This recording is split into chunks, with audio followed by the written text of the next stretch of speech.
Sarkozy, bonjour Louis. Bonjour Mathieu. Le budget est discuté à partir d'aujourd'hui en commission à l'Assemblée nationale et sa présidente, la présidente de l'Assemblée, Yaël Braun-Pivet, invitée de France Télé hier, a dénoncé ce truc qui vous tombe du ciel.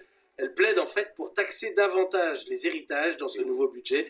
Selon elle, la circulation des richesses entre générations ne se fait pas bien et ce n'est pas sain.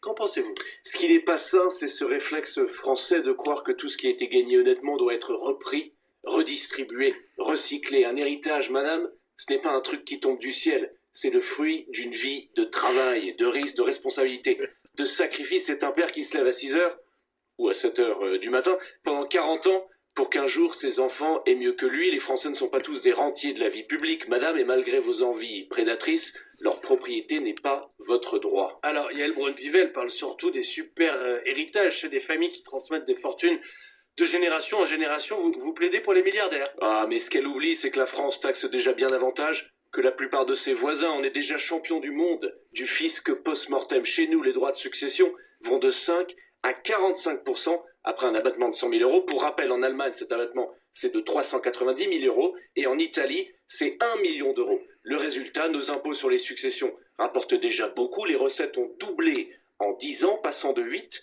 milliards en 2010 à près de 17 milliards aujourd'hui. Et malgré tout ça, miracle, la France reste en déficit. C'est ça le paradoxe français. Plus on taxe, plus on dépense, plus on s'endette. Mais Louis, la présidente de l'Assemblée dit que la circulation des richesses ne se fait pas bien, que les mêmes patrimoines rebondissent de génération en génération. Elle parle là d'égalité. Oui, Mathieu, mais l'égalité ne doit pas être l'enfant de la jalousie. Ce n'est pas en brisant les ascenseurs qu'on aide ceux qui sont au rez-de-chaussée. Quel en serait le résultat? Aujourd'hui, les Français épargnent encore pour leurs enfants.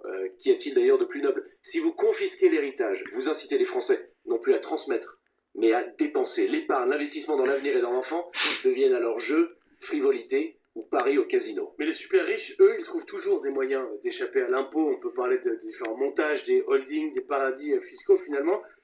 Vous dites que ce sont les classes moyennes qui payent. Bah, c'est exactement ça. Les vrais héritiers taxés, ce ne sont pas forcément les oligarques du 16e arrondissement, mais c'est Guillaume le livreur, c'est Christophe l'agriculteur, c'est Nadine et Emilien, ce couple qui a bossé toute sa vie pour laisser une maison à ses enfants. Eux, on les force à vendre la maison familiale pour payer les droits de succession. Ils payent en double, parfois en triple, ce qu'ils ont déjà payé en impôts toute leur vie. C'est injuste, c'est liberticide, et c'est franchement dégueulasse et contre-productif.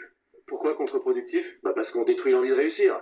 87% des Français, 87% souhaitent que cette taxation diminue. Et pourtant, nos dirigeants persistent à augmenter les impôts, comme s'ils versaient de l'essence dans un moteur qui fuit. L'État est un gouffre, un trou noir budgétaire. La France est le seul pays au monde où plus l'État prélève, plus il s'endette. Je remarque d'ailleurs que Mme Braun-Pivet a des enfants. Très bien, peut-on s'attendre à ce qu'elle donne le fruit de son travail à l'État?